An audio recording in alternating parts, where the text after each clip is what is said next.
Hello and welcome back to a brand new episode of the DNF1 F1 Podcast, the show where we take all of the latest news, gossip, and events in the world of Formula One, and we relay that back to you for your listening or viewing pleasure, depending on which platform, of course, you choose to follow us on.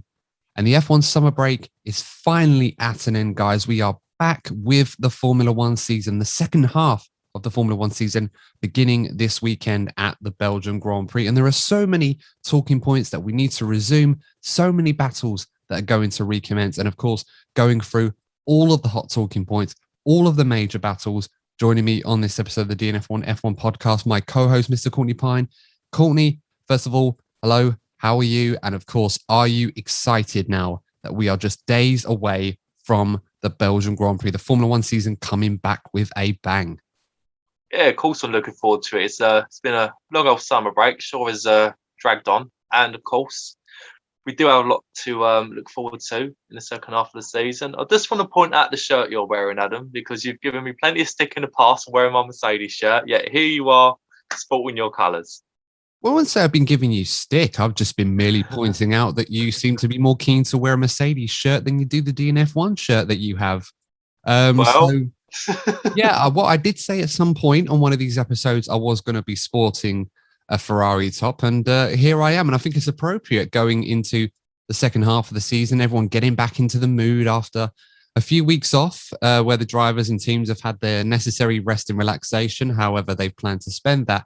And now the batteries are recharged, it's time to go again. Of course, we have been going non-stop throughout the season. We continue to do so up until the end of the season and beyond. So yeah, I figured why not sport my colors, if you like. Obviously my particular area of interest, but of course we're going to be as impartial as we possibly can throughout the entire paddock. Anyone that knows us and anyone that's followed us on this podcast will know that I tend to be more critical of Ferrari rather than favorable, I suppose, and for good reason. I think I'll give you that.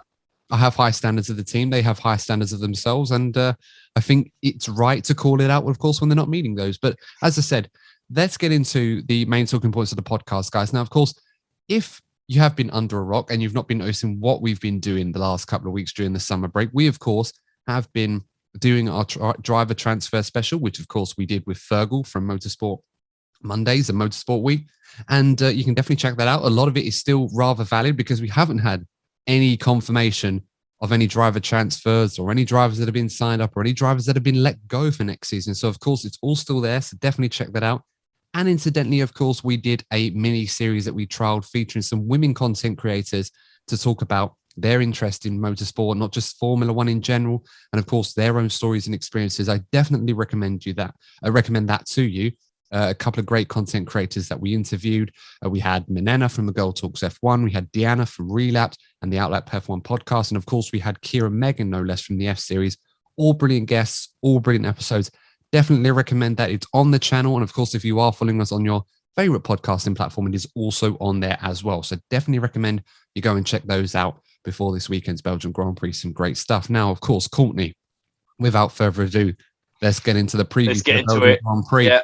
Exciting times, of course, this weekend. We are now going to have the recommencing of the battle, of course, no less than at the front of the F1 paddock, the fight for the championship between Red Bull and Mercedes, and in particular, Max Verstappen and Lewis Hamilton. And of course, we are sitting currently in the position where Lewis Hamilton has a slender lead over Max Verstappen, one which, you know, for lack of a better way of putting it, Lewis will probably feel very fortunate to have, considering how this season has gone so far.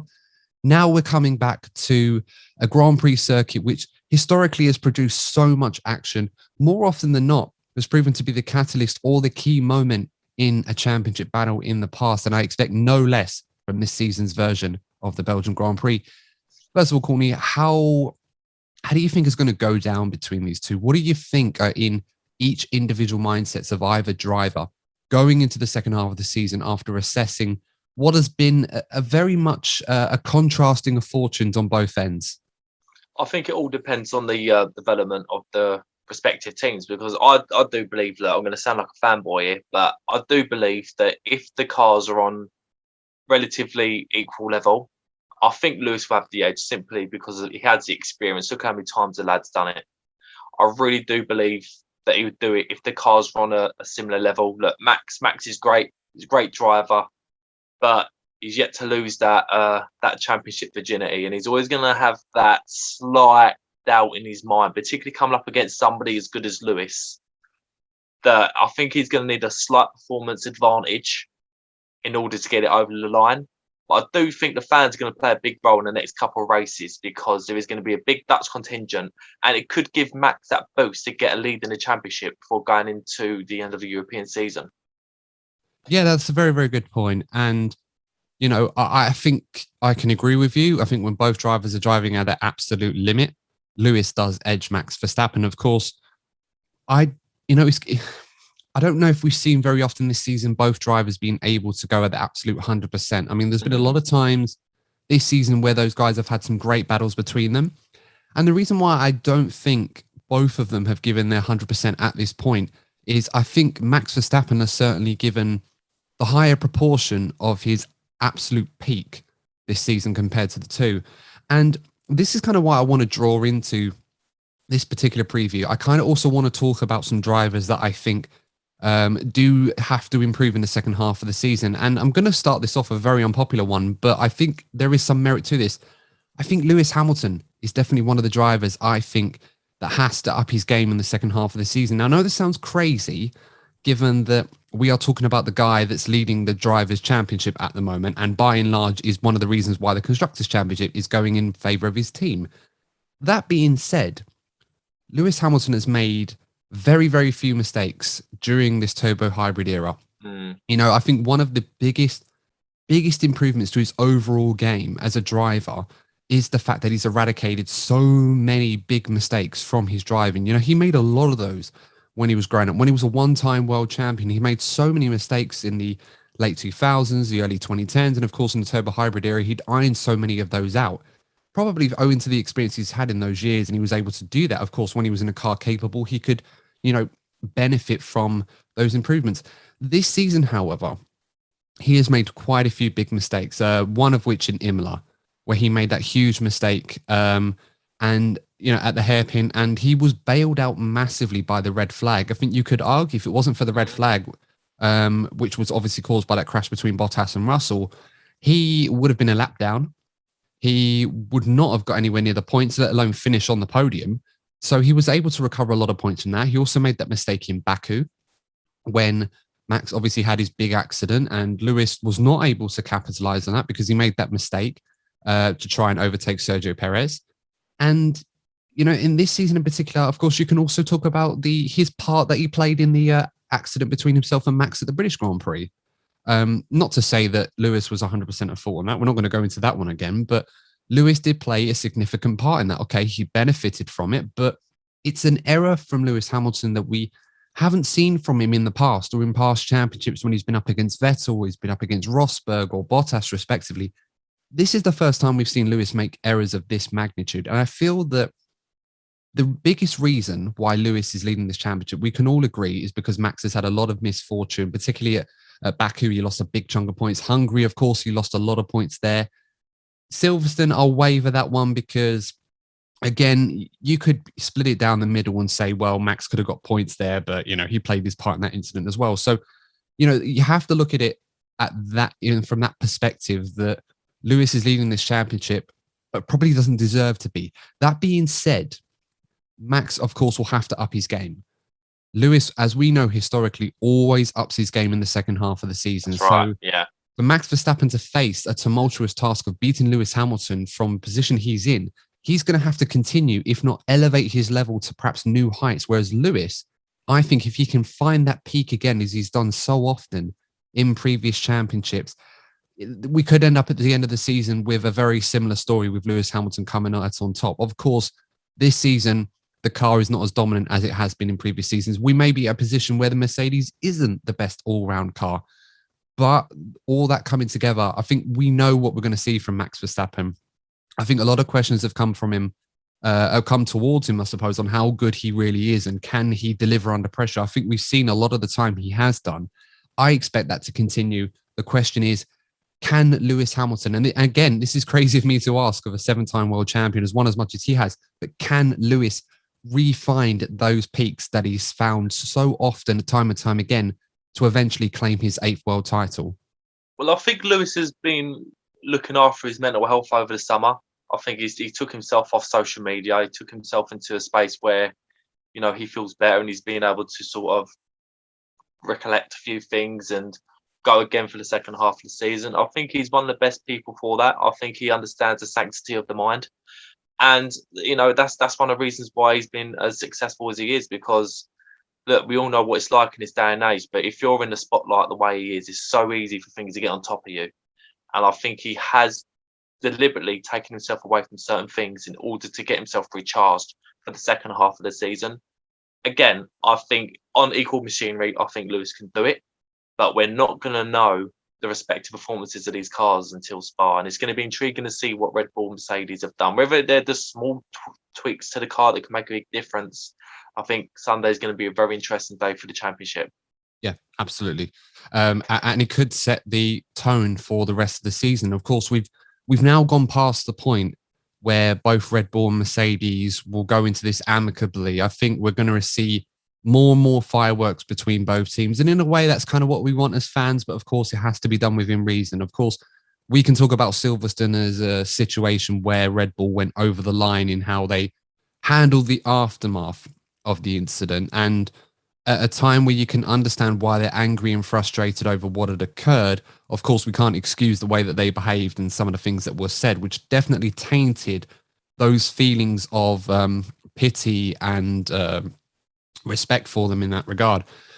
So I just think after what happened at Hungary as well, of course, that just made things worse as far as Red Bull's perspective was concerned. Of course, Red Bull reacted a bit differently towards it, but it doesn't help their position in this championship. And I think we've gone past the point now where the teams are they might tone it down a little bit because they've had the time off to sort of. I think they need to.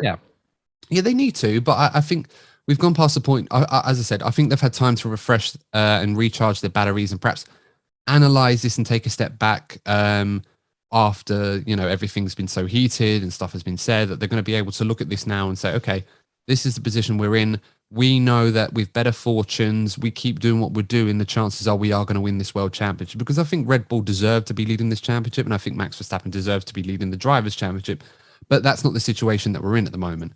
And if they're going to continue the rest of the season with that grudge and with that anguish, thinking, oh, we should be leading, but we're not, oh, Mercedes are doing this, Mercedes are doing that, then Mercedes and Lewis Hamilton are going to win this championship.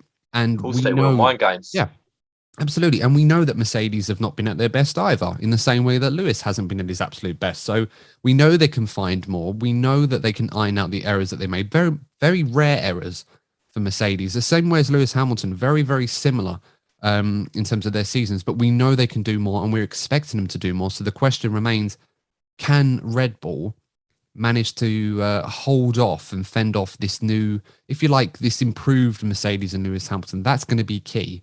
And we may not find out in Belgium. We may not find out at Zandvoort, but at some point it will start to. Zandvoort's going to be tasty, though. Yeah, it certainly will. It's going to be tasty. But I think that's going to be the key battle this weekend between those two: is can Red Bull reset and refresh themselves? Can Max Verstappen do the same? Go out and put in a performance that we know they're capable of, and we've seen so often this season. And of course, on the Mercedes side of the garage, can Lewis Hamilton find those peaks that he's often done so much? Because as I said, one of them is going to come out on top, and it's going to be because the other one doesn't deliver on what we believe that they should be. If Hamilton is still making those same mistakes, he's not going to receive the fortunes that he has done, like he did at Hungary or at Imola, etc., etc. And if Max Verstappen doesn't keep that high level that he has been, or even find high levels, he is going to come second best to Lewis Hamilton in the same way that Vettel did in 2018 and 17, the same way Rosberg did in 2014 and 2015. So that's kind of the the stalemate that we're in at the moment. That's one of them's going to give. It's just a case of which one is it going to be. The next two races I've brought up several times, but I really do believe it's important. The next two races are going to be vital, because I'm seeing this as a Lewis Hamilton fan, and it's like Millwall away, Zandvoort. It's going to be a hostile crowd. Pretty much the majority of people are going to be against Lewis. And if he can get a great result there, then that's really going to give him the motivation and the belief that he can win this championship. If Max does a double in the next 2 races, then the initiative is fully back with Max. Yeah. And Lewis is so good at doing this. I mean, I remember Italy 2018, one of Lewis Hamilton's greatest ever drives for Mercedes and in his Formula One career, where it was a partisan crowd very much in favour of Ferrari. Of course, Ferrari were creating their own problems with Kimi Raikkonen and Sebastian Vettel owing to what was going on there. And, you know, despite having a Ferraris on the front row, Hamilton took advantage of the situation and he was able to punish Ferrari and put in a brilliant drive and complete a Mercedes 1-2 on a day that should have been all about Ferrari. So they know how to do this, Mercedes. Hamilton knows how to do this to take advantage and capitalize on the errors of the opposition. So Red Bull will need to be able to sustain those high levels that they have done and just hope that fortune does go their way and rather banish the anguish that they've had in the first half of the season. That's going to be key. It's going to be a very much a maturing experience for Max Verstappen. We're just going to have to see how mature he has been, or how mature he will be in the second half of the season. Because I think so far, other than one fiery moment at Silverstone, I'd say he's handled things very, very well in general. But of course, this is where the real championship begins. That's where Red Bull have a duty to Max, because if they continue to conduct themselves the way they have surrounding Hungary and Silverstone, I think that could hamper Max. They need to be fully behind him. They need to be mature and just focus on the sole goal, which is winning the championship. Get behind your guy. That's what it's all about. Stop thinking about the guys on the garage next to you. Get behind your guy. And, you know, they have the ability to win the championship. They just need to get Mercedes out of their heads. Yeah, no, you're absolutely right. And I think now we can look at the other side of the garage. I mean, we're going to do our predictions a little bit later on, but let's look on the other side of both teams. We've got Perez and Bottas. Again, 2 drivers I think do have to improve. I think perhaps more than anybody else, these 2 are the ones that I think do need to improve. Now, a couple of months ago, after the Azerbaijan Grand Prix, we were all singing Sergio Perez's praises, as was everybody at the time. And we said we felt perhaps this is what he needed to do to convince Red Bull that he was ready to sign a new deal on a longer term agreement to stay with the team. I still think right now, Sergio Perez is the best option that Red Bull have going into the next season or 2. So I still think that perhaps he's 1 or 2 big performances away from securing that. But one thing that has worried me about Sergio Perez is not necessarily about what he does in the race, it's qualifying. And whilst Christian Horner has openly said quite often that Sergio Perez is very happy with what Sergio Perez has done this season in terms of his overall contribution to the Constructors' Championship for Red Bull and, of course, his own performances in supporting Max Verstappen.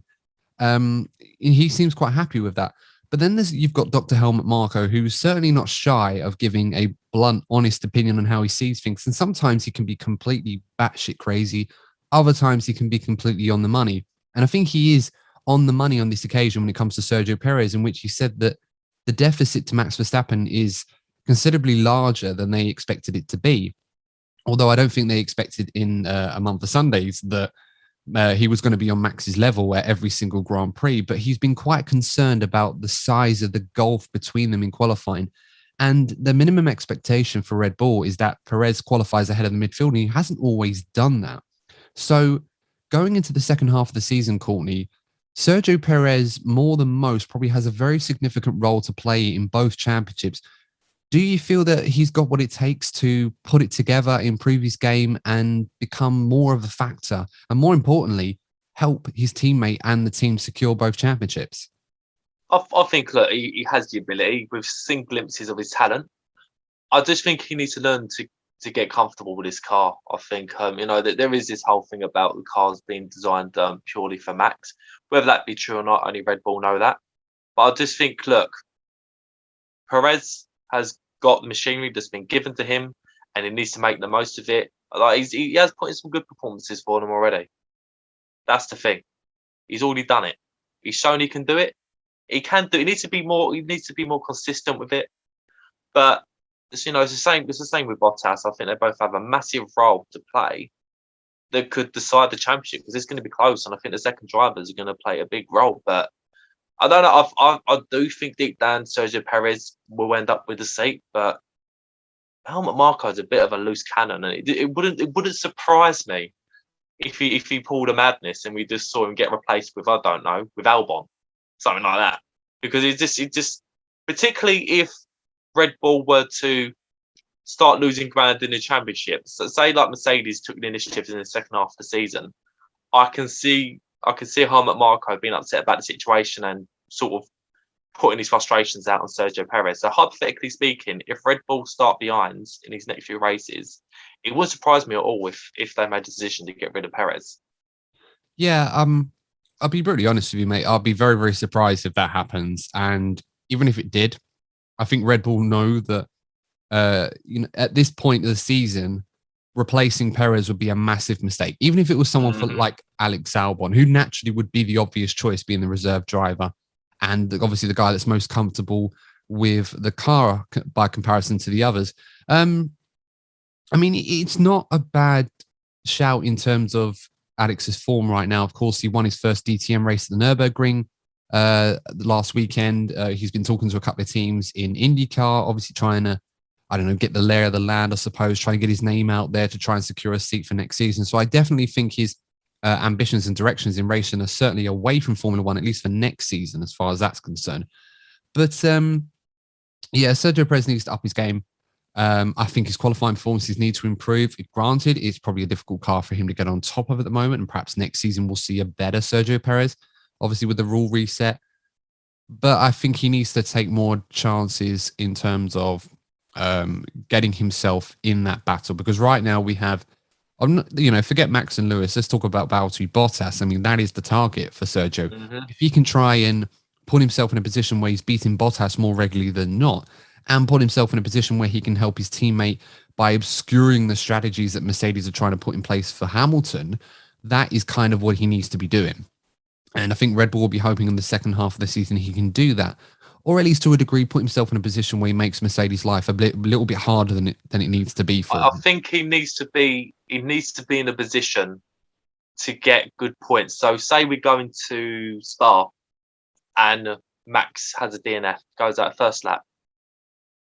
Perez needs to be in a position to get as many points as possible, and say Lewis is second in a race, challenge Lewis and get ahead of Lewis to steal the points from Lewis.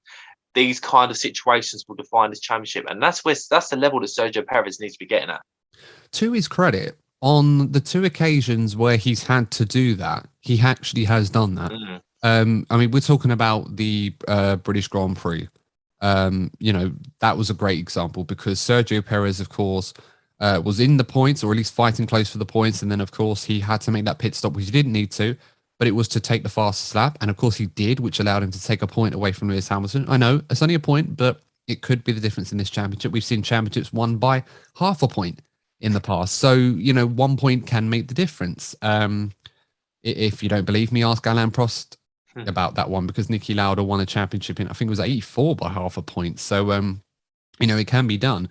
But then, of course, you've also got the Grand Prix in Baku where Max had that crash, which wasn't his fault. And, of course, Perez was able to get the win in that race. So, to his credit, he has done that. But I do understand what you mean. He does need to put himself in that position where he can, capitalize on these things if those opportunities come to him, and try to penalize Mercedes for any mistakes that they have even more. So some things he hasn't done enough of.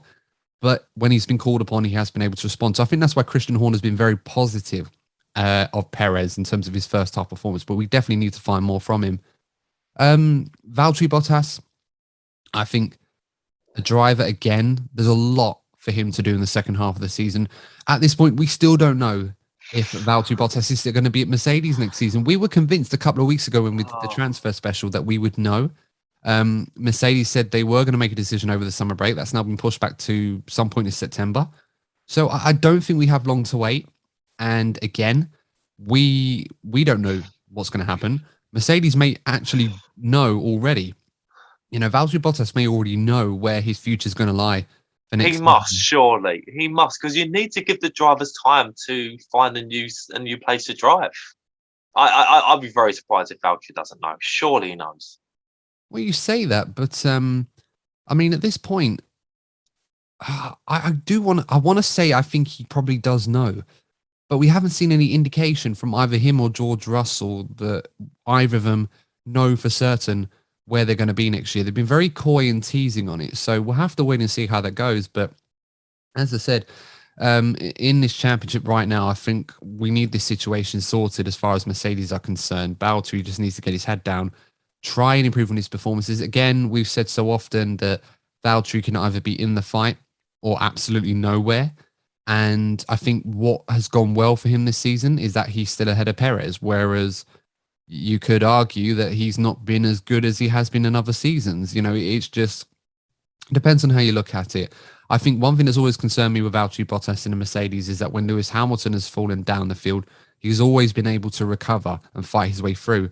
With Valtteri, he just gets stuck in the midfield. Despite having a much more competitive car, he just doesn't seem to be able to deliver. And of course, what happened at Hungary, where he caused that big crash at the start whilst Mercedes benefited from it, is not befitting of what Mercedes want Valtteri Bottas to do behind the wheel. So we'll have to wait and see how that transpires. But both of those definitely need to improve for their respective teams if they are going to be successful come the end of the season.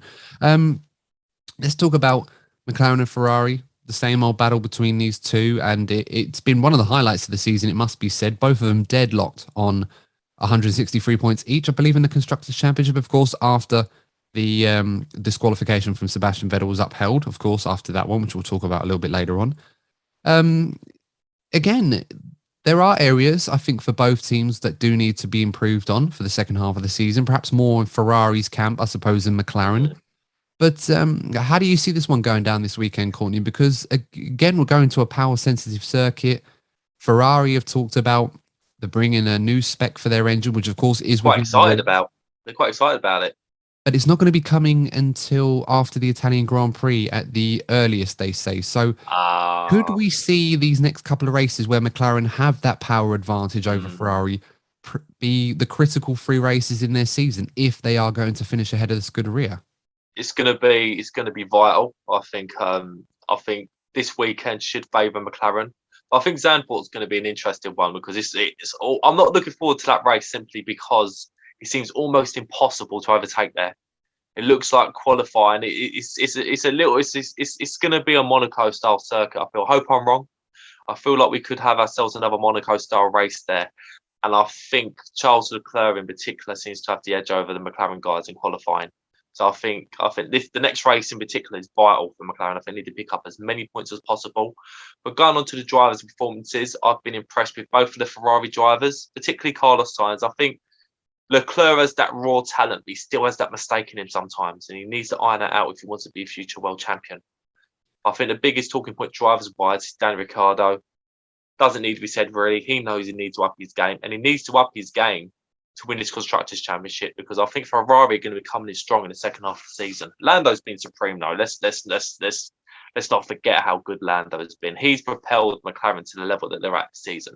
Oh, yeah, absolutely. Lando has been pound for pound the best driver this season. I mean, you could argue a case that Max Verstappen has probably been the best driver this season, but it's hard to argue that case against a driver who has been so brilliant like Lando Norris has been, given the machinery that he has in comparison to Max. So, you know, it chop and change. Depends on who you ask, really. But those two have been, without doubt, the best 2 drivers this season. And that's kind of where it leads us to the second half of the season, Courtney, between Ferrari and McLaren. Lando Norris has been phenomenal. Very unfortunate in Hungary, obviously, to be taken out in that first lap incident as well.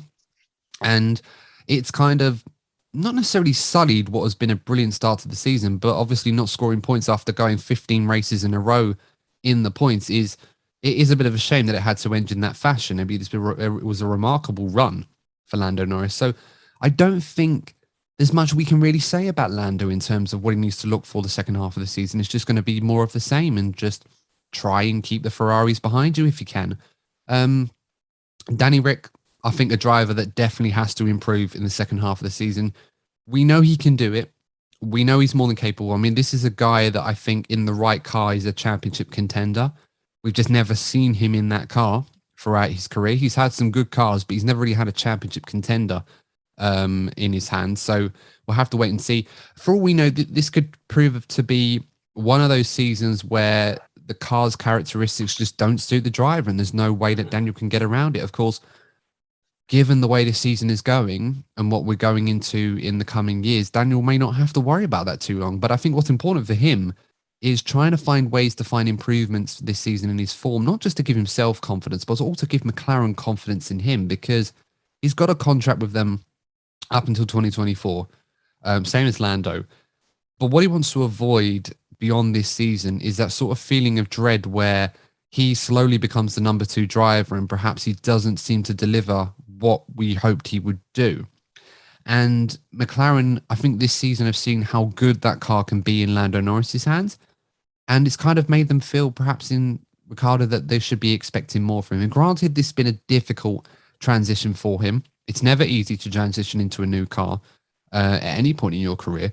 So we'll have to wait and see. I'm hoping that we do see a much improved Daniel Ricciardo and that it translates into better form in the coming seasons. But that is certainly going to be that sort of ounce of doubt in his mind, that ounce of doubt in McLaren's mind. And it's something they hopefully can eradicate, because if they can do that and Ricciardo can put together the performances that we've seen on rare occasions this season, McLaren will fancy their chances of getting that P3 in the Constructors' Championship. I mean, overall, do you think McLaren are concerned about Daniel's form going into the second half of the season, or do you feel that perhaps they're for this time that Daniel has had away, they've probably been able to look at the data a bit more accurately with more time, and perhaps they've come up with a plan to help Daniel get the best out of this car in the second half of the season? I think they'll certainly be hoping that they get a better version of Daniel, because he's going to be vital in this battle with Ferrari, because Ferrari seem bullish for their prospects for the second half of the season, and both of their drivers are performing well. And, you know, if Ferrari catch up on pure pace consistently, they're going to have the edge, because both of their drivers are performing at that level where they can get maximum results. So really and truly, Dan Ricciardo needs to up his level if McLaren are going to win this battle. Yeah, absolutely. I mean, on the subject of Ferrari, I'm going to talk about Carlos Sainz in a minute, but I want to talk about Leclerc briefly, because Leclerc has had moments this season where he's been phenomenal, but he's also had moments where, as you pointed out, you know, there's always that little mistake that tends to punish him, and it's like, you know, what could have been with Charles Leclerc if he eradicated that little mistake. I'm not going to be too harsh on him, because I think he's been brilliant this season. Certainly one of the top 5 drivers overall. Was very unlucky not to win the British Grand Prix. I think if it was any other driver in any other car in any other venue, he'd have won. Unfortunately for him, it was Lewis Hamilton in a formidable Mercedes at Silverstone in front of a home crowd. I mean, that's all the recipes for a comeback drive, if I ever saw one. And eventually, of course, it did prove to be that way. So, you know, he was very unfortunate there. Monaco, yes, he was unfortunate because the team didn't find the error by their own mistake, but it was his error that put him in that position to not capitalize on the pole position. So you can kind of see it as a 50-50 thing, saying, yeah, you feel sorry for Leclerc, but he put himself in that position. You know, if he'd not made that mistake, whether he had still had pole position or not is up for debate. I mean, I think like 8 drivers thought they were going to be on pole on their second run, but it did cost him big points. Hungary, very unlucky. Again, if he'd managed to avoid Lance Stroll, because Stroll had gone into the back of him, he may have fancied winning the race or getting on a podium like Sainz did. So, you know, and of course, let's not forget what happened in the Styrian race. Of course, he did clip Pierre Gasly, and of course, that did cost him a pit stop and a penalty as well. Not a penalty, he had that pit stop, of course. So, you know, what could have been in that race despite the recovery drive? So, with Charles Leclerc, I think this season so far, I think he's been very good. But just iron out a few minor issues. But to his credit, he has done that in the latter races towards the first half of the season. So I think I'd be really harsh on him if I critiqued him for those things when those happened a little bit earlier in the season.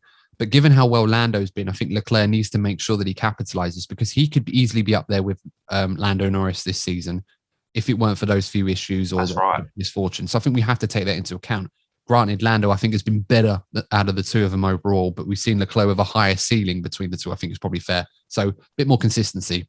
But that's the thing. So, but one of the reasons why Lando is on that level is obviously apart from Hungary, where it was out of his control, he's been keeping himself out of trouble. And that's where Lando's had the edge over Leclerc. There's no doubt in how good Leclerc is on raw pace, but that's where Lando's had the edge. Yeah, consistency is exactly it. It's literally been the difference between the two this season. So it'll be fun to watch them two. We'll have to see what Ferrari do about their lack of straight line speed at the Belgian Grand Prix and Italian Grand Prix. When that engine upgrade does come, hopefully Ferrari will be in a position where they won't be too far behind McLaren, or maybe they'll be in front. We'll have to wait and see. On the subject of Carlos Sainz, now Carlos Sainz has been phenomenal at times in the first half of the season. I think of all the drivers that have been in new cars, he's been by far the best this season. He has adjusted to the Ferrari very, very well. He does currently lead his teammate in the Drivers' Championship, which I think is certainly worth noting. But I think there has to be an asterisk over that in the fact that Charles Leclerc was unlucky not to win at Silverstone. Of course, he had that DNF. He didn't even start in Monaco, and he was taken out in Hungary, where Carlos went on to get a podium. Now, with Carlos Sainz, whilst there have been some really good moments this season, I think the one issue I think he does need to improve on is consistency as well. I think there have been times when he's been right up there with his teammate and fighting away with the McLarens. But then there have been a few occasions where I think he has been a little bit underwhelming, and the fact that this is not the same Carlos Sainz that we saw at McLaren. Now, I know that's probably a little bit harsh because I think Carlos has been very good. And, you know, there are probably times when Carlos has certainly been up there with Leclerc and Norris in particular, and Ricciardo, well, not so much Ricciardo, but Norris and Leclerc. But even by his own admission, he's felt that he's not been consistent enough, perhaps in certain phases of qualifying at the final moment when it counts, and certain parts of the race where he feels like he could do more. And I agree with him. I think there is more he can do. But I'm expecting him to find that in the second half of the season. So I've got no concerns over his performances in the second half of the season, where he's going to do. But I do agree that once he finds that level like he did at McLaren, I think him and Leclerc are going to be a real force in the second half of the season for Ferrari. I mean, what do you make of that? Do you think that's a fair assessment of Carlos Sainz so far this season? Or do you think perhaps I'm being a little bit too harsh on Carlos? I think Carlos has the ability to challenge Charles on a regular basis. You're right. If he finds that level that he was at McLaren, then he does have a very good opportunity to do that. I'm going to skip a little bit ahead here. I'm going to be intrigued about next season if Ferrari, because I've just got this real gut feeling that Ferrari are going to be strong next season. It's going to be intriguing to see how Carlos Sainz and Leclerc get on if they're in a championship contending car, because I think it could really be close between the two of them from this point going forward. Yeah. I mean, we've seen what Charles Leclerc is capable of in a race-winning Ferrari, albeit owing to the controversial legitimacy of the engine in 2019. Of course, the same old debate over, you know, was it really legal or what were they doing? That aside, we've seen what Charles is capable when he's got the machinery to deliver. Carlos, of course, this is all foreign territory. Yes, he was at McLaren, and expectations like Ferraris are going to be ridiculously high over their prospects for the future that he could have been a part of if he had stayed. But we've never seen Carlos in a position where the level of expectation is going to be as great as it will be next season, assuming Ferrari have a competitive car. Hopefully they do. So it'll be interesting to see how he reacts to that. I'm just thinking that what will be interesting, hopefully next season we'll see a battle between those four teams in particular, maybe some more. We'll see what they can really do. Again, wishful thinking. We'll just have to wait and see how that transpires. One team I did want to talk about before we move on to the next part is Alpine. Now, I wasn't going to talk about them too much because I think, granted, I don't think you could argue that Alpine have require too much improvement. I think there have been some tracks where they've been completely nowhere, and there have been some tracks where they've been on the pace. And it's quite funny how at some circuits, Courtney, you could have a Friday session where the Alpine is absolutely on it, and then Sunday they're absolutely nowhere. And then a contrast of that, you'll have on Friday they're nowhere, and then on Sunday they'll go and win the race. So it's a really strange one from them. I mean, Ocon, as I said, that win was absolutely fantastic for him. I think it's kind of helped remedy, I suppose, a lot of the shortcomings he's had earlier in the season. He'll be open, that's the case, yeah. So we'll have to wait and see how that goes. Alonso has gone from strength to strength, and I've got no concerns about Fernando Alonso going into the second half of the season. One thing I did want to ask you, though, did you see, I'm just checking on my phone because I did take a picture of this. Did you see Fernando Alonso on Twitter earlier today? He made a very strange tweet that was No. So I'm not going to read it because it doesn't read right. It's all coded. And okay, this is interesting. yeah, it's a very, very strange tweet. I'll put it on so if you're watching this on YouTube, I will put it on the screen to show the tweet that in question. but it's all I'm coded. intrigued. Very, very strange, all coded. And basically, I'm just looking at my phone now to check if you're wondering what I'm doing, if you're watching this on YouTube. But this has been decoded by some F1 fans. Apparently, it's part of a Alpine code or something like this. And what it basically means, his tweet that he's put up in English is big news coming soon. And to tease you all, I'm tweeting this in code. So there have been rumors in the paddock that Fernando Alonso wants to sign a contract extension with Alpine. Now, his current contract runs out at 2022, so the end of next season. Fernando wants a contract on the same length as Ocon, which would take him up to the 2024 season. Now, this is kind of interesting on two counts because one, obviously it shows that Fernando obviously wants to stay in the sport a little bit longer. And the way that he's driving at the moment, you would say that's not exactly a bad investment to take. Even at his age where he's now in his 40s, it's not exactly the worst idea. I mean, Michael Schumacher retired from Formula One officially, I think it was about 43. So Fernando would be the similar age by the time that contract runs out, if he was to sign it. But on the other side of it, you've got a few drivers in the Alpine Driver Academy, like Guan Yu Zhou, Christian Lundgaard, Oscar Piastri, Victor Martins, of course.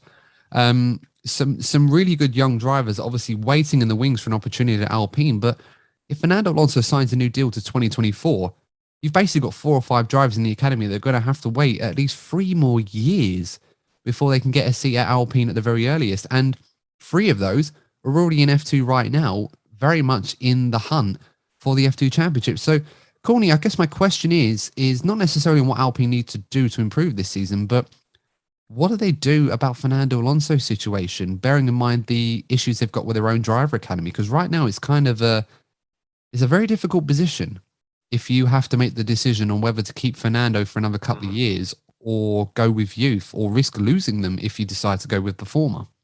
I think there's a problem in Formula One in general that these teams have these academies, let's say. But you've got to remember that Alpine, obviously, that are, they're the sports version of Renault. Renault have no customer teams. So they don't have these deals. Obviously, you have a look at like Mick Schumacher at Haas because he's in the Ferrari Driver Academy. You've had George Russell at Williams because Williams are in with the Mercedes family.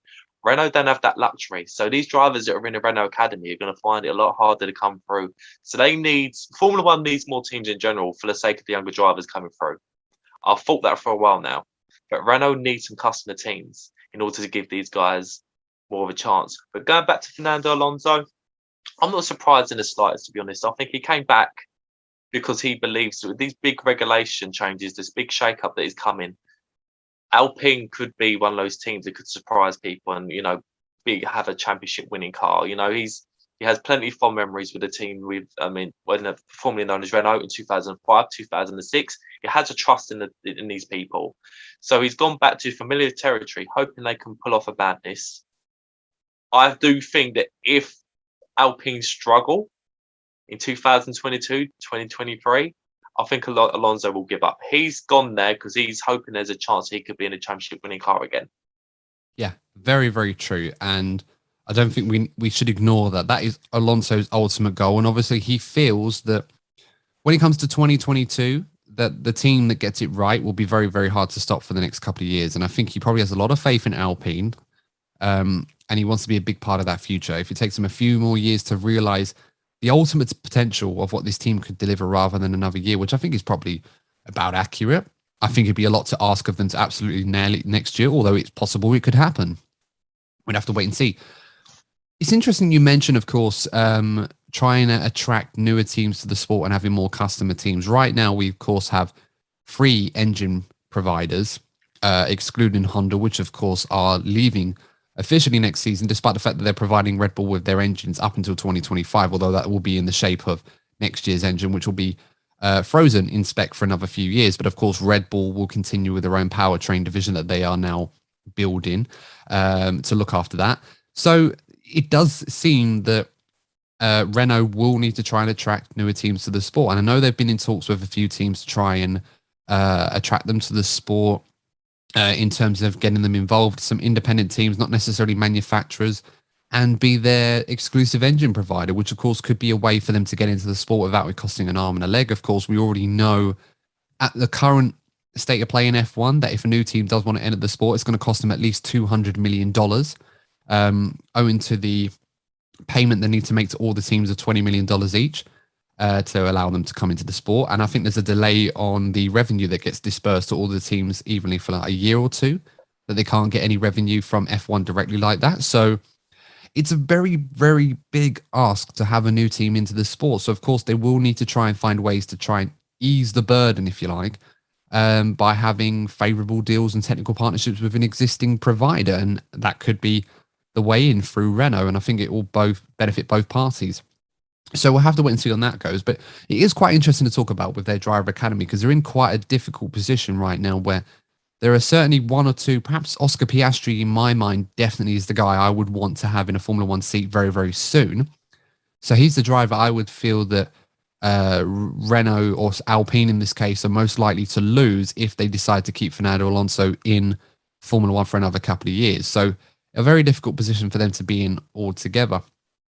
But with Alpine in mind, Courtney, of course, let's talk about the other two teams in this battle for fifth, if you like, between AlphaTauri and Aston Martin. And I think for different reasons, both teams definitely need to improve in the second half of the season. But how do you see this battle going this weekend between these three teams? Who do you expect to come out on top?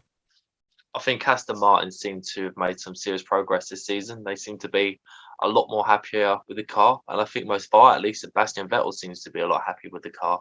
I think he's actually been low-key one of the stories of the season, actually. I think, Aston Martin started slowly, but Vettel's managed to pick up a couple of results, and he seems to be getting that confidence that he lost whilst he was at Ferrari. And I think Vettel could be the vital point in this battle between AlphaTauri and Aston Martin. Yeah, Aston Martin definitely have to improve second half of the season. It was a bit of a slow start for them, but after their performance in Monaco, of course, with Seb Vettel getting a big chunk of points, and of course, what happened in Baku, Seb getting on the podium, and on the road, Seb finished on the podium in Hungary. If it wasn't for the penalty received after the race, where he was completely disqualified for the failure to provide the minimum required amount of fuel as a sample to the FIA, he would have been able to keep a P2. So it's a huge chunk of points that they lost out on. And of course, it was a massive game for Alpine as well, with Alonso getting a few more points, being promoted up the order. So, they do find themselves in a position where I think Aston Martin will fancy their chances this weekend with the car characteristics improving, of course, what they've got already compared to the other two. But they will need to find ways to improve. I think Lance Stroll needs to be more of a factor in the second half of this season. I think he's kind of gone to the wayside a bit. Yeah. I don't think it's been bad, but Hungary certainly didn't help his cause, making a similar mistake like Bottas did. But the headlines have been very much about Sebastian Vettel and his improvement. And we kind of expected this from Vettel. We expected him to really lead this team going forward, and he certainly has done. That being said, though, I think Seb, if you judged his first half of the season, it got better as it went along, but there are still a lot of areas he needs to improve in. And I think if we see that from Sebastian Vettel, Aston Martin will become a real force to deal with, not just towards the end of this season, but could be for years to come. So it will be important for them to sort of get that right, but I think they need to make sure they don't make any more significant mistakes that are going to cost them points, because Hungary was a real hammer blow for them on 2 counts, and it only served to benefit their rivals in Alpine. They can't afford another weekend like that, so we'll have to, hopefully for their sake, they'll be able to iron that out, and Seb can continue to drive the way that he has been the last couple of weeks, which has been phenomenal. AlphaTauri, touch briefly on them in this battle, because obviously we talked about Alpine, we talked about Aston Martin. We haven't really paid too much emphasis on AlphaTauri yet. Now, they're one of the teams that I think would have gone into the summer break the most disappointed, because they started the summer break, so they started the season, I should say, with a car that a lot of people felt all round was not only quick enough to be better than Aston Martin and Alpine, but to be right up there challenging Ferrari and McLaren, in some cases ahead of them. And very rarely have they actually shown any signs that they could be the best of the rest. That if anything, they've been languishing down at the bottom end of the midfield. Pierre Gasly has been a regular performer in qualifying, has constantly been qualifying in the top 6, so I've got no concerns with him. But their race pace is not necessarily translated into the same performance they've shown in qualifying. And to extend that even further, Yuki Sonoda, despite his potential and what we hoped he would be, has found himself crashing the car into a barrier in qualifying or in practice, and not necessarily picking up big championship points, with the exception of a few occasions. So for them, being at the bottom of this battle, what do you think they need to do to try and turn this around and get that P5 in the Constructors' Championship, which they certainly will be targeting? I think they need to be a little bit of luck, I'd say, particularly on Gasly's side. But I think, Sonoda needs to up his game.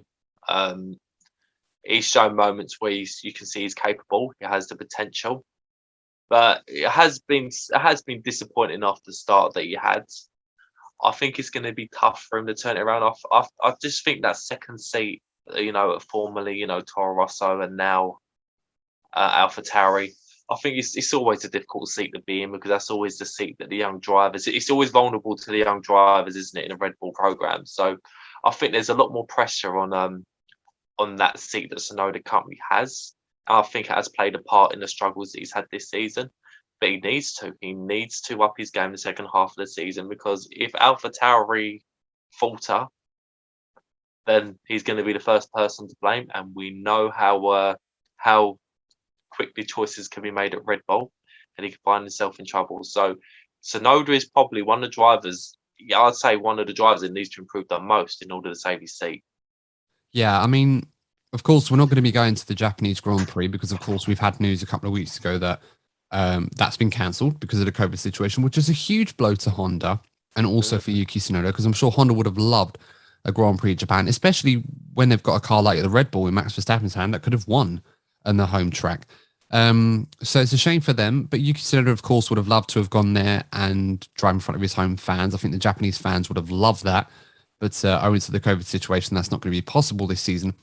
But with that all being said, Courtney, I mean, if you were, well, let's assume you're the person, whoever that is, whether it's Dr. Helmut Marko or Dietrich Mateschitz, that makes the decision on who's going to be in the AlphaTauri next season. Well, we'll assume Pierre Gasly is definitely going to be in that car. I don't think there's any reason why, not even Red Bull would feel that Pierre Gasly shouldn't be in that car next season. I mean, you could argue to agree he's put up a definite shout to be in the Red Bull again, but of course we don't think that's going to happen. But with Yuki Sonoda, he's had a contrasting year. He's had good moments, but he's had a lot of difficult moments and moments he's had to learn from. But we haven't really seen that enough. Do you feel that it would be wise to consider potentially replacing Sonoda for next season? Or do you feel that, given the appraisal that Franz Tost has laid on him and the improvements that they claim that he's been making, do you feel that perhaps we're going to see the real Yuki Sonoda next season, and perhaps we'll be in a better position to judge him there, given that the lack of options that Red Bull have currently at the moment? Yeah, it's always easier to stick with what you know. So he does have that to his advantage. But I think it comes down to two things. I think it depends on how he performs in the second half of the season and how the drivers in F2 and F3 get on. Because if one of their drivers does exceptionally well in the second half of the season and Sonoda is still struggling and can cost AlphaTauri places in the Constructors' Championship, he could find himself in trouble. But of course, this is a hypothetical situation. All Sonoda can do is focus on his own performances. And he can have a better second half of the season. But it's all down to him. Yeah. No, that's a fair point. I mean, I'm kind of leaning towards that as well. I feel like we'll get more out of him next season. I think I'll be able to judge him better there. We've seen some good moments from Sonoda, but we've seen some difficult moments. With Pierre Gasly, I think it's quite simple. I think he just needs to keep doing what he's doing. Hasn't had many moments where he's been underwhelming or poor. Perhaps Bahrain, he made a bit of a mistake there. Lost his front wing on the opening lap with a collision with Ricciardo. But other than that, I'd say he just needs a bit more fortune. Just keep doing what he's doing. I think he's shown some really good pace. And evidently what we're seeing is the AlphaTauri has struggled to translate its qualifying pace into race pace, because if it could, Pierre would be fighting with the McLarens and the Ferraris on a weekly basis rather than trying to fend off the Alpines and the Aston Martins, respectively. Let's go to the final part of the hierarchy, if you like, of F1 right now. We've got Alfa Romeo, Williams, and Haas as well. Now, of course, Courtney, I think the team that will be the most disappointed of anybody is Alfa Romeo. They've gone into this season with a car that has always looked good in Friday practice, but we know that's most likely because they run lighter than everybody else. But there have been times where Alfa Romeo have looked rather quick. And for whatever reason, it's a car that has been able to pick up points on occasion, or at least been on the fringes of the points. But I think in general, they probably felt going into the summer break that they should have scored more points than they actually did. What do you think has been the real problem for them this season so far? In all honesty, I think I look at Alfa Romeo in particular and Haas, and their minds are fully on 2022. Now, they're both very vocal about it at the beginning of the season. But I think also Kimi Raikkonen does what he can, but you know that Kimi's just there for a Sunday drive. I just don't think they have a driver in their team. You know, if you have a look at how Charles Leclerc propelled them sort of above their level when he was there, they don't have that young blood, that spice that gets them those big results on a unpredictable race. I think they've really missed that this season. I mean, do you think that to a degree this season, they probably felt that they were comfortably going to be eighth? No better, no worse. And at the Hungarian Grand Prix, despite the fact that Williams have been on the fringes of something like this for some time now, has really caught them by surprise and put them in a position which they may not be able to recover from, that they probably didn't anticipate either. Absolutely, and I think that's why I expect Williams to put a bit more focus on this year's car. You can see there's a real energy around the place, you know, particularly, you know, obviously we talk about George Russell getting points, but Nicholas Latifi, he got a great result, and I think it's going to be a great buzz around that team, and I think Alfa Romeo are going to find it very hard to topple them now. Yeah, and I think the way the second half of the season could go for Alfa Romeo, it could be a situation where the drivers that they have and the car that they have may not be enough. They may have rolled the dice on 2022 thinking that neither Williams or Haas were going to catch them, unless something crazy like what we saw in Hungary happened. And unfortunately for them, it has done. And owing again to what happened with Sebastian Vettel, the deficit is now considerably larger than it was. I think it's now 7 points between Williams and Alfa Romeo rather than just a few. So that could be the difference this season, and I'd be very, very surprised at this point, unless something crazy happens, that Alfa Romeo will turn this around. I just think that they're just going to have to go back to the drawing board. Again, we could see an all-new lineup for them next season, so it could be a brand new team, brand new car, brand new driver lineup, and hopefully for them, refreshed ambition and maybe some progress to go along with it. Williams now, again, going into the summer break before the Hungarian Grand Prix probably would have been ruining missed opportunities that they've had throughout this season. But of course, they had the incredible performance from both Latifi and George Russell, getting big points for the team. Going into the second half of the season, Courtney, would it be wise for Williams to focus now primarily on 2022 with the idea that they may have enough in the back pocket now to hold off Alfa Romeo and Haas for the rest of the season? I mean, in theory, they should be putting their focus on 2022, but I just think, you know what, I think it's been such a long time since Williams have had something to be happy about. I think they really want to like harness this energy that they're currently having, and I think they're gonna try and sort of finesse what has been a surprising season for them with the amount of points they have. So I expect them to put a little bit more effort into this year's car than they probably expected to at the start. Perhaps. Me personally, I think Williams have put themselves in a position after Hungary where they can afford to take some luxury and, you know, focus on the 2022 car. I mean, I know it'd be disappointing for them if we have another crazy race like what we saw at Hungary. And given what we've seen this season so far, almost every single race has been exciting for different reasons. You'd go some way to find a race which is completely dull and boring, or at least without any action whatsoever this season. But even if it did happen, and Alfa Romeo were able to get ahead of Williams in the Constructors' Championship, which was, of course, where it counts the most at the moment, I don't think that's like the worst case scenario for Williams. I think what would be worse for them is to try and throw too much at this current car, which, let's be honest, is an absolute dog for all ends up. And I don't mean to be horrible to Williams fans. I really don't, because I want the best for them. But I think we have to be realistic. They capitalized on an incredibly crazy race, did a brilliant job, something that the team has deserved for a long, long time now. And I think they do need to focus on their future. I think if they fight too hard in trying to maintain 8th position, bear in mind, this is what we're talking about here. We're not talking about a championship or a top 3. We're talking about 8th position, which of course is some revenue and championship money. Let's not forget that is worth something. But in the grand scheme of things, we're talking about a team that has aspirations and the personnel and the funds and the facilities to be the best team in Formula One. You have to think bigger picture. So if it were me, I would say right, going into the summer break, we've done a fantastic job to get in this position. I don't think Alfa Romeo, with respect to them, have enough in them to catch us unless we have a ridiculous race and they capitalize on it. And by evidence of what we saw at Hungary, Alfa Romeo could have done, but they made too many mistakes and they didn't. They made mistakes with the pits, obviously with, I think it was Giovinazzi, that unsafe release on Mazepin. Yes. Exactly. And, some other mistakes they've made, so they've really not done themselves any favors when that opportunity came to them. And I just don't feel that they've got it in them in the second half of the season to overturn that. So, yeah, if I were Williams, focus on bigger picture. Next season's going to be a strange one for them because we don't know what their driver lineup's going to be. There's a very good chance that neither George Russell and Nicholas Latifi could be in next season's car. So do you think that's going to be a distraction for either driver, or do you feel that the task for them is absolutely the same until we get confirmation?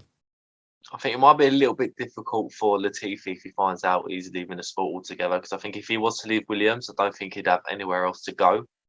I think if George Russell finds out he gets that Mercedes seat, all that would do would motivate him. He'll be in a positive place mentally. And I think if anything, that might propel into some results he probably thought he couldn't previously get. So I think on one side, I think George Russell's move to Mercedes would be great. But I think if Latifi was to leave, I think you'd probably see like a real downturn in form. Yeah. Let's hope not. I mean, Latifi's put together arguably his best performance in Formula One so far. Yeah. And, the Williams project, he does seem to be very much tied into this. So hopefully for his sake, he's able to continue driving well and, show to Williams why he should still be a part of this project. There's a lot of good candidates for the seats next year. Valtteri Bottas has proven to be one of them if George Russell replaces him at Mercedes, and I think that would be a really good fit. But there have been other candidates in other categories. Nick De Vries, of course, has surfaced as a late contender after winning the Formula E Championship, so that could certainly be a move that materializes, and I'd love to see Nick De Vries in Formula One, but of course it's got to come at the cost of someone who's currently in there at the moment. So we'll just have to wait and see on that. With Haas, it's hard to judge Haas, really, in terms of where they can improve. I think the team has done probably as well as they could have done. I don't think you can really criticize them on too much. I think if you look at them and scrutinize them this season, I think the issue for them was probably something that they would have foreseen, and that's with the two drivers. Now, it's been a bit of a contrast. Nikita Mazepin, we knew he was going to have a difficult transition by his own doing, granted, for his off-track activities. But behind the wheel of the car, we have seen some tangible improvements and progress. But I think for him, the second half of the season for him will be to get closer to Mick Schumacher, because I think what we've seen, particularly in the races, that Mick Schumacher definitely has another level to his game where Nikita Mazepin has kind of struggled and fallen behind. Would you say that's fair, Courtney? Yeah, I fully agree. I think the interesting thing to mention is when you're driving in the worst car, which is well known, it's the worst car on the grid, there isn't really much pressure you have. I mean, the only reference you have is your teammate. So I do think Mazepin will be around next season. Obviously, Mick Schumacher will be as well. But if Haas are in any way competitive next season, where they have anything but the worst car, it would be interesting to see how Mazepin reacts, because that's when the pressure will really be on him. Yeah, absolutely. Couldn't agree more. And that's what it's going to come down to next year. This year is very much a transition year to try and find your feet, learn about driving a Formula One car. It's going to present a brand new challenge next season with the new rules, of course. So with that year of experience behind them, Mazepin's certainly going to need to showcase more of the form that we saw from him in F2 last season, that saw him be a race winner and also being a contender in the championship as well. In Mick Schumacher's case, is a bit of a different scenario for him. There is certainly plenty for him to improve on. I think the most important thing he needs to focus on is not crashing as often as he has done.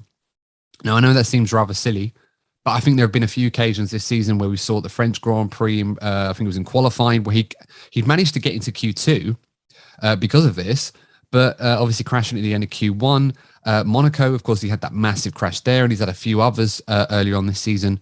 That is something that he definitely needs to eradicate, because not so much for his own benefit as a driver. Obviously, teams would love for you to not crash at all, but everybody's done it. Even his dad had his moments of, I remember the Chinese Grand Prix, I think it was back in 2005, I believe it was, where on the warm-up lap to the grid, not the formation lap, the warm-up to the grid where they leave the garage and, to put the car on the grid and everything else, he was sort of coasting along and hadn't seen the Minardi of Christian Albers overtake him on the right-hand side, and Schumacher just veered across, not looking where in his mirrors, and he's completely ruined the car. He's crashed into the Minardi, and he had to jump into the spare car. And of course, in Formula One these days, we don't have spare cars. So if he'd have done that then, he wouldn't have raced.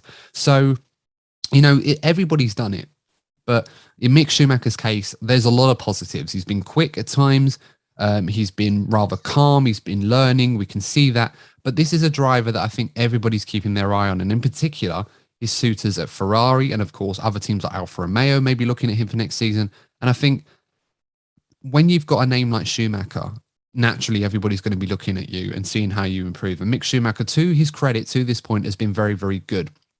But now we're starting to come into a bit more of a business end of his assessment for the season. And I think if he can eradicate those mistakes which cause him to end up with half of his car coming out of the barriers, I think he will go some way to convince potential suitors for the future that this kid definitely has a high enough ceiling as a driver to be considered for a big drive in the future. How would you assess Mick Schumacher's first half of the season, Courtney? Where do you think he needs to improve? I think he's done fairly well, all things considered. I think the only thing that could have been better for Mick is it probably wasn't available at the time. But I just think Alfa Romeo would have been a better move for him. I think it would have suited Alfa Romeo as well. And I talk about that young blood. I think that would have been a much better fit. But unfortunately, that wasn't available to him. And I think with the package that he's been given, he's probably done well enough what's expected of him, and it has given him time to get used to driving a Formula One car. I think next season's going to be a big one for Mick. I think you'll probably be needed to be thinking about his future options next season, because I don't see Haas going anywhere anytime soon. Yeah, we'll have to see how they get on. I mean, they have aspirations to get back into F1's midfield, and they certainly have the personnel and the resources to do that. We'll just have to wait and see how that transpires. They put a lot of effort into their car for next season, being the only team not to really develop their car at all, other than one rare occasion when they did a few little bits, but that was mostly just to make the car easier for their drivers to drive. So I have to wait and see how that goes. So it's prediction time. Coming up to the end of the podcast episode, Courtney. Let's go with the nice and easy one that everyone's familiar with. Who do we think is going to come out on top this weekend in qualifying? Who do we think is going to be in the top three for the race? And can you give me a bold prediction? You know what? I reckon Max is going to get pole. I think Lewis is then going to do that classic overtake on the Kimmel Straight, because the P1 is a sitting duck. I've just got a feeling that Lewis could hang on. I think particularly if it rains, because rain could well be forecast. I think Lewis could have a solid race here. I've got a feeling Lando's going to get third. I think we're going to see. I think Lando would have been disappointed that something happened. He ended the first half of the season on a negative and he'd done so well. I expect a bounce back from Lando, and I think Lando's going to get P3. Bold prediction, particularly if it's a wet race. I'm gonna be predictable. Another point scoring finish for George Russell. Well, this is it. I mean, we haven't even talked about the possibility of it being a wet race, because the weather report suggests that we will get rain at some point this weekend. It's going to be a case of when and where. And of course, we saw in Hungary how much it can really affect the pecking order. We've seen a few times this season where rain has really affected the pecking order. I think for me, qualifying, it's tough. I think because you look at the circuit like Belgium, it's very much a circuit that Mercedes historically have been very, very strong at, other than 2019 and 2018, where Ferrari were phenomenal. But of course, we knew why. They were very, very good there. So it's a circuit. I will stick to the form book, and I will say I think Lewis Hamilton will go into this race as the favourite. I think he will be in pole in qualifying, but I think Max might get him in the race. I think there's definitely going to be a moment where the two of them are going to have a moment together, whether they come together or there's a moment. I can't be asked. If they come together again, I can't be asked for the reaction. I just think it's going to be inevitable that those two are going to come together again. I don't think it's going to be as bad as what we've seen. I think what we may get is a moment similar to what happened with Lewis and Nico. quite a few years ago, I think, when they touched, and it caused a little bit of damage to Lewis and Nico respectively, of course. But I think we may have a moment like that, but I think Max might come out on top in the race. It's quite interesting because the Belgium circuit is obviously a great blend of finding the right balance between straight line speed performance and downforce. You've got the first two sectors, which are very much about speed and car stability. And of course, the middle sector is very much about mechanical grip and having good downforce on the car. So whichever team can do the best job will do well. And I think historically this season, we've seen Red Bull have blended that better than Mercedes have. The question has always been about straight line speed for Red Bull. And I think on a few occasions, they've been able to demonstrate that they're certainly capable. So I think that will go in their favor. We didn't really get a good indication of that at Silverstone because Mercedes brought upgrades, but we wouldn't know how Lewis would have compared to Max. We felt at the time that Lewis was a little bit behind in terms of overall performance in his car, but it didn't matter. And of course, Hungary, we were robbed of that as well because Max was practically driving with half a car himself, so he couldn't really recover. So it's going to be hard to tell, but I think we'll get a good indication of where the performance of both cars are. And I think right now I would go with Max to win. Historically, I've usually been very, very wrong with my predictions. So Hamilton fans take that for what it's worth. I think the other two podium is going to be whichever one of the other two that doesn't win between Max or Lewis. And I think third place, I'm going to go with Lando Norris. I think McLaren will really fancy it. It's a good car handling wise. I just think they're going to be ahead of Ferrari at this weekend purely because Ferrari at this point in time does not have the straight line speed. They really struggled last year at Belgium. And whilst the car is considerably better than it was last season and will be better at a track like Belgium, obviously a less draggy car, I just think the power deficits in McLaren, they're not going to be able to recover that. I mean, downforce-wise, the middle sector Ferrari are going to be mighty, but the straight line speed you need at Belgium and the DRS zones, especially at the Kemmel Straight, is going to be a real factor that Ferrari will struggle with. I think if Ferrari can stay ahead of the likes of Alpine, AlphaTauri, and Aston Martin behind them in the early stages, I think they'll have them covered off. But if they don't, it could be a real difficult afternoon for Ferrari. My bold prediction is I think bold prediction. I'm not going to base this on if it rains. I'm going to assume that the weather reports are wrong, as they usually are when they say it's going to rain.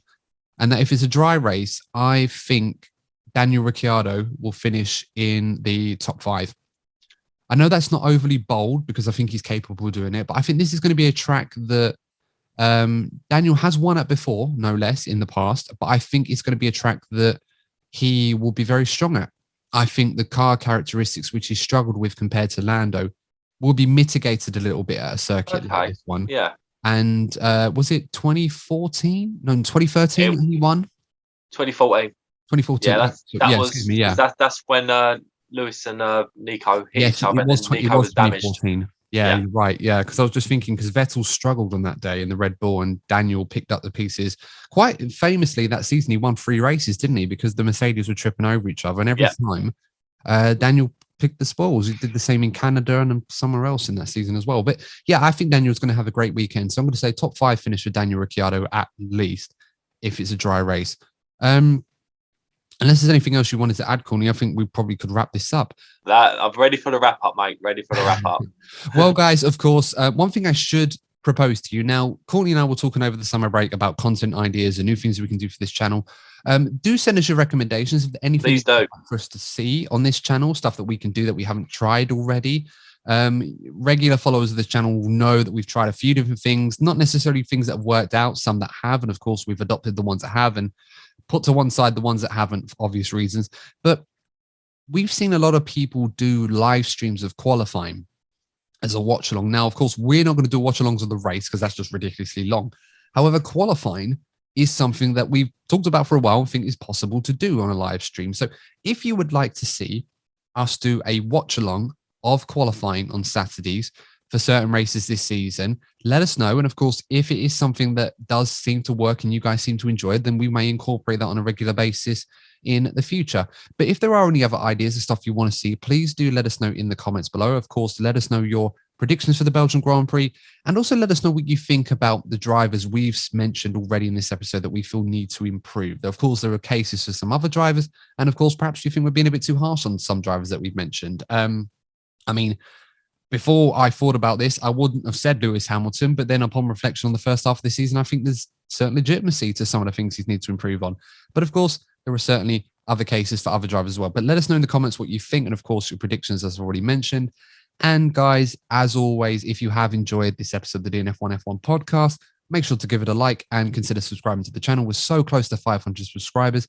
If you haven't already, please consider subscribing to the channel. It's absolutely free, and we'd really appreciate your support. We want to hit our milestone targets, and the only way we're going to get there is through your support. So we really do appreciate those of you that have done so. And of course, if you know anyone that would enjoy this, make sure to share that with him as well. Of course, if you are following us on your favorite podcasting platform, please do consider liking that and following us on there. And of course, if you aren't already following us on social media, make sure you do so. The handles are there below if you're watching on YouTube. And of course, we are on Twitter, Instagram, and Facebook, DNF1_official. And all that's left to say, guys, is stay safe. Thanks for tuning in. And we will see you in the next episode of the DNF1 F1 podcast. Take care. See you soon.